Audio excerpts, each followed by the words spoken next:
এবার বলো বাটুলদা, বিষয়টা কি আদৌ সহজ? আমি তো এখনো ভয়ে ঘামছি।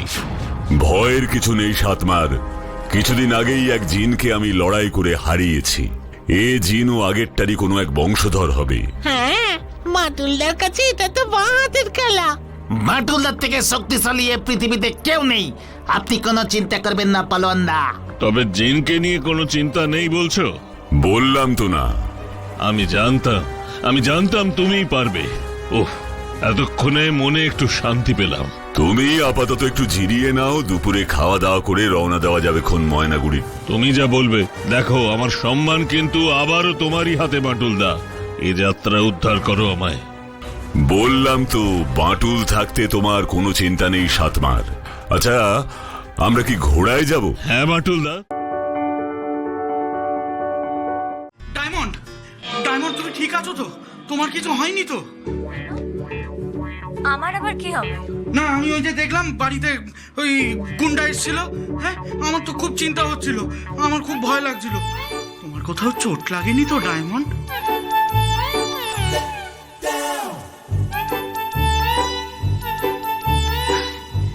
না বাবা, এবার আমি শান্তি পেলাম যে তোমার কিছু হয়নি। আসলে জানো তো, এই সব দোষ আমার বাবা মায়ের। আরে যাকে তাকে দুমদাম করে বাড়ি ভাড়া দিয়ে দেবে, হ্যাঁ, কোনো খোঁজ খবর নেবে না, কোনো পরিচয়পত্র দেখবে না। লোভ লোভ, সব টাকার লোভ। না রাজকমল দা, আমার কোনো চোট লাগেনি, আমি একদম ঠিক আছি। আসলে কি বলো তো ডায়মন্ড, আমি না তোমাকে বাঁচাতেই আসছিলাম। ওই ঢাল তরোয়াল নিয়ে একবারে রেডি হয়ে আসছিলাম। কিন্তু এই আসার সময় না আমার সামনে দিয়ে কি যেন একটা চলে গেল ভূতের মতো। আমি দেখেই কেমন অজ্ঞান হয়ে গেলাম। সত্যি রিদা, তুমি আর বাড়ির লোকের কত ফেস লস করাবে? হ্যাঁ, বাবা না একদম ঠিক বলেন।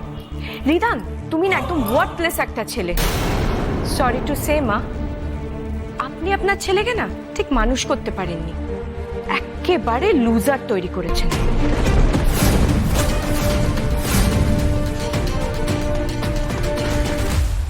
ঠিকই বলেছো বড় বৌদি। আমার মা আমাকে শুধু মানুষ করতে পারেনি, মানুষের মতন মানুষ করেছে। আমার কাছে সফলতা মানে শুধু ভালো চাকরি পেয়ে বিদেশে চলে যাওয়া নয়। আমার কাছে সফলতা মানে নিজের দেশে থেকে, নিজের বাবা মায়ের পাশে থেকে সৎ থাকাটাই হলো আমার কাছে অনেক বেশি গর্বের।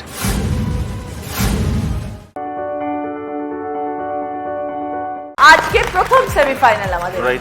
তুমি এই 5 জন দিদিকে কি বলতে চাও? প্রথমত এনজয়মেন্টটা আসল, সেটাই হচ্ছে। মানে চারপাশের এত চাপ থাকে আমাদের বেড়ে ওঠায় বা জীবনযাত্রায়, সেখানে এই মঞ্চটা একটা সত্যি সেই মনোরঞ্জনের। তোমার যে অফরন্ত এনেছি, সবাইকে একটু ভালো টিপস দিয়ে যাও, এক্ষুনি ওরা খেলা শুরু করবে। আমার মতে দুটো জিনিস মাথায় রাখবে। সবচেয়ে হচ্ছে বাজারটা খুব চাপের। বাজারে রচনাকে লক্ষ্য রাখবে খালি। রচনা এমন ওই যে এবার বলো, মানে কখন যে বলবে আর মানে কি যে বলবে, মানে জীবনে বাজার করার থেকেও এই বাজার কঠিন আর কি।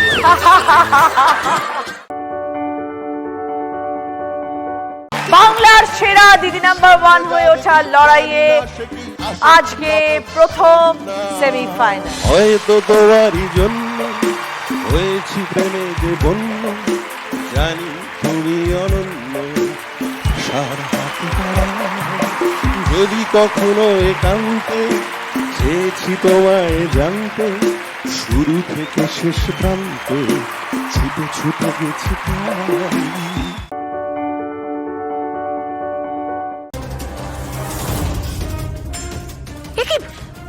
আমাদের স্কুলের একটা স্টুডেন্ট তো, ওকে আটকে রেখেছে মনে হলো যে।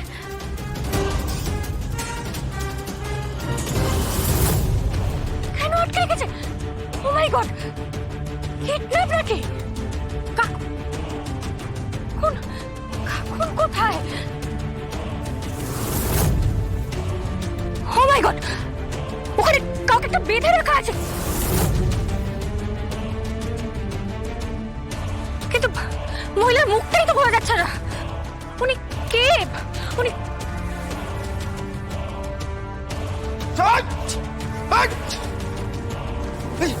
শুট করো, শুয়ে বলি কেন? শুয়ে বললে কেন? শুট করে দাও বলছি কিন্তু।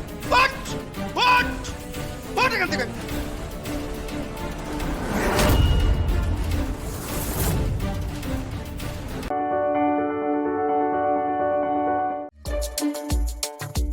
ভালো লোক কত নতুন রং পেন্সিল আঁকার খাতা কিনে দিয়েছে, আঁকার নাম নেই, সবকিছু ফেলে পার্কে বেড়াতে চলে গেছে।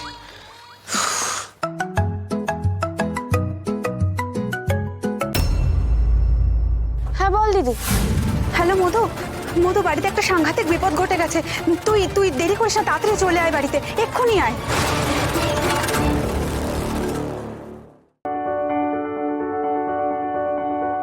লিসেন না, তুমি তো বলেছো ইউ আর সেপারেটেড, তোমার ডিভোর্স হয়ে গেছে, and right now you are not seeing anybody, মানে তুমি তো কাউকে ভালোবাসো না।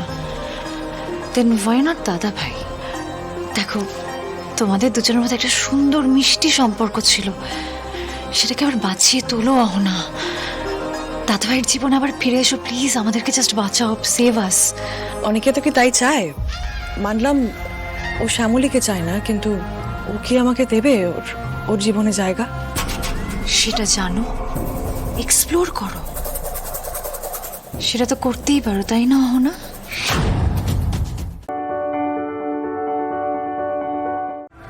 ভয় পেয়ে মেয়েকে ঘরে লুকিয়ে রাখলে এর কোনোদিনই সমাধান হতো না। কর্ণা শুধু বর্ষাকে উদ্ধার করেনি, ওর হারিয়ে যাওয়া সম্মান ওকে ফেরত দিয়েছে। সত্যিই কর্ণা, আপনি অসাধারণ। যতই অন্ধকার থাকুক না কেন, সেখানে আলো জ্বলবে, এটাই আমার বিশ্বাস। আপনি সত্যিই আলোকময়।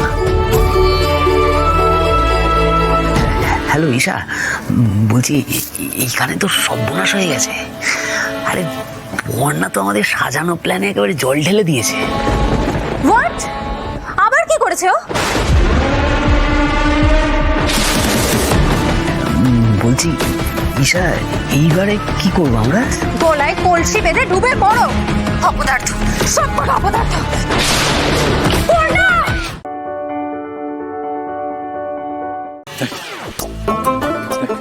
আমি দেখছি না।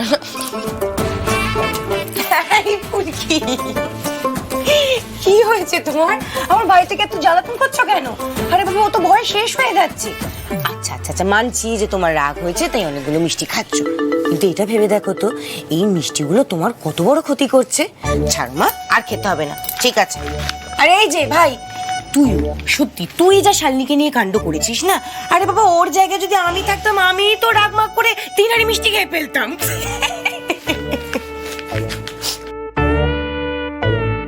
না, কালই আমাকে এমন কিছু করতে হবে যাতে ফুলকির মনটা ভালো হয়ে যায়, ও যাতে বোঝে যে ওর স্যার ওর জন্য ভাবে, চিন্তা করে।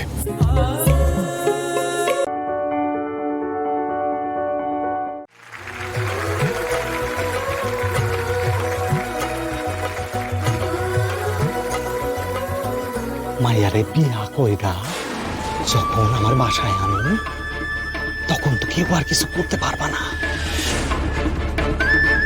পুরো গ্রামটারে বোঝ খাওয়াইবো। আমার ওই শ্বশুরটারেও নিমন্ত্রণ করুম।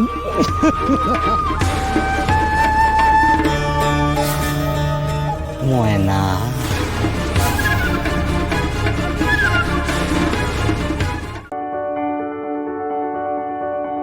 হবে না বাবা, বিরাট বিরাট ডিসকাশন হয়ে যাবে। একজন বলছে বেশি, একজন বলছে উড়ে বাপ রে।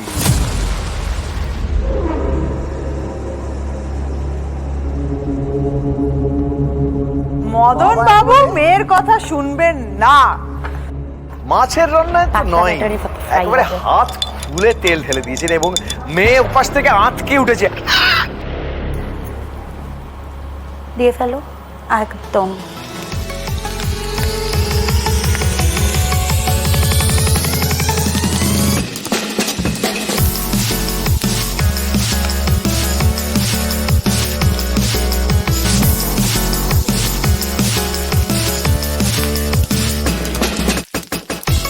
একদিকে মাছগুলো ভাজা হচ্ছে আর এইদিকে মনীষা প্লেটিং এর ব্যবস্থাটা করছে।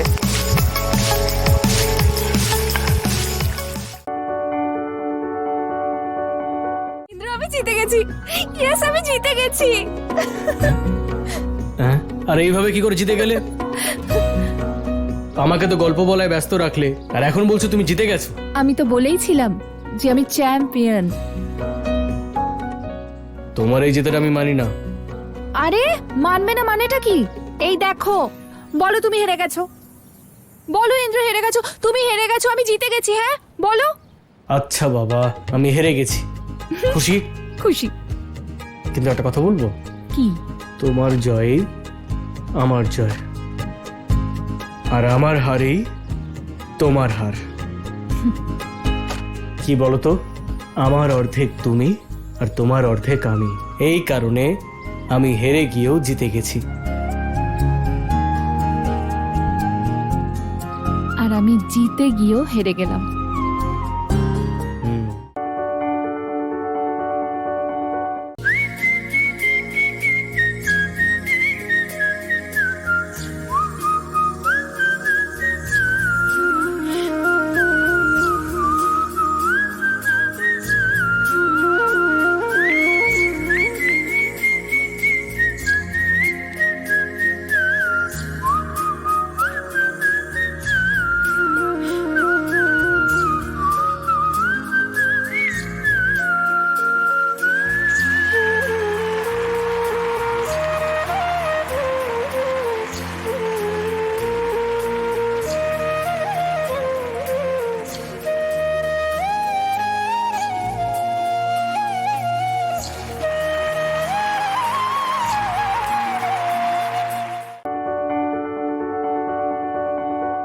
অনেক তুই করছিস,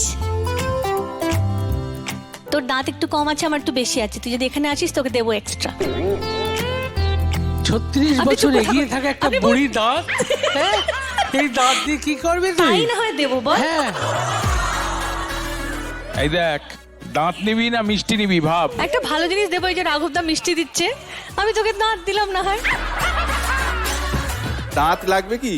না শোন, মিষ্টি খাস না, কিন্তু মিষ্টি খেলে আরো দাঁত পড়ে যাবে। আমি কিছুই নেব না, কিছুই নেব না, আমাকে যাই দাও, কিছুই নেব না। তোর যা ইচ্ছে করবি, তোকে সব টিম বলবে এখানে এখানে এখানে, তোর যেখানে ইচ্ছে তুই সেখানে যাবি। যে টিমে তোর যেতে ইচ্ছে করছে গট গট করে হেঁটে তুই চলে যাবি, তোর ব্যাপার, এর মধ্যে আমরা কেউ ঢুকবো না। 1 2 3 স্টার্ট, হাঁট।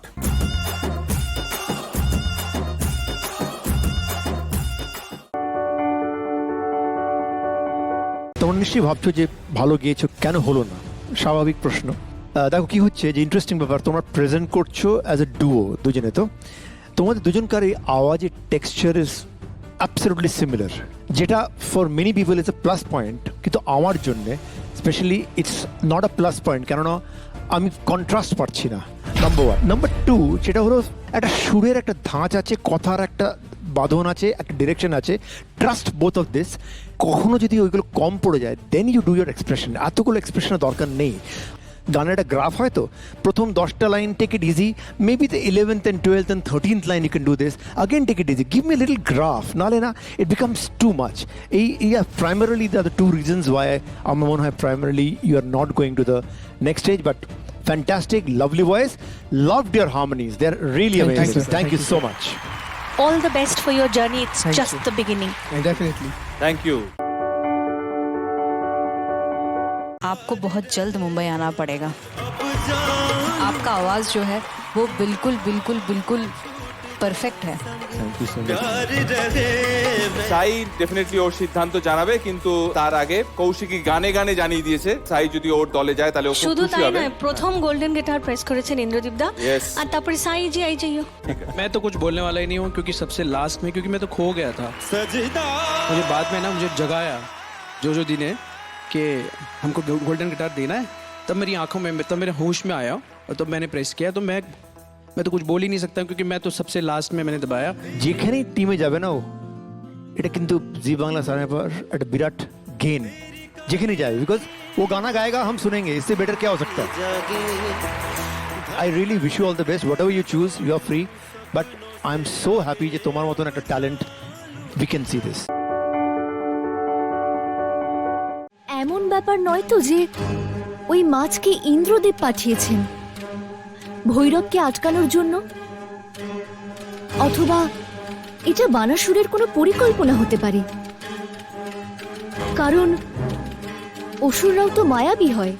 দেবী কার পরিকল্পনা তা গুরুত্বপূর্ণ নয়, গুরুত্বপূর্ণ হলো যে এর প্রভাব কতটা ক্ষতিকারক। আর আপনার আশঙ্কা একেবারেই নিরর্থক নয় দেবী। বানাসুর চুপ করে বসে থাকার পাত্র নয়। কিন্তু প্রভু, আপনি স্পষ্ট করে কিছু বলেননি। আমার কৌতূহলের তো নিরসন হলো না। আপনি এখন শুধু এটুকু জেনে রাখুন যে এই লীলার সম্পর্ক কন্যাকুমারী শক্তিপীঠের সঙ্গে জড়িত রয়েছে। আর সঠিক সিদ্ধান্তে পৌঁছানোর জন্য সঠিক সময়ের অপেক্ষা করুন।